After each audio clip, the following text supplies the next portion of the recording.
So hey everyone, welcome back to the quick and very interesting tutorial. Where in this quick tutorial, I'm going to show you how you can calibrate your desktop's colors easily in your Windows PC. Now, in order to do it, all you need to do is just simply hit Windows plus R key on your keyboard, and in this run prompt, all you need to type is DCCW. You can see it's right there.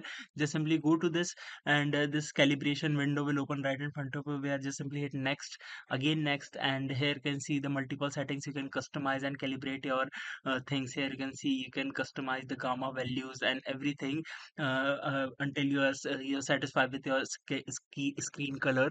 You can see multiple settings you can customize and get the best result for you. Here you're gonna see, and once you are done with the calibration, just simply you can directly compare your calibration as well, and just simply hit finish.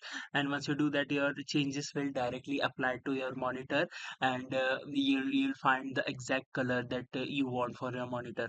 Alright, so that's it for this tutorial. I hope this video will be helpful for you. Make sure to hit the like button and subscribe button for more such helpful and interesting tutorials. See you in the next one. Take care.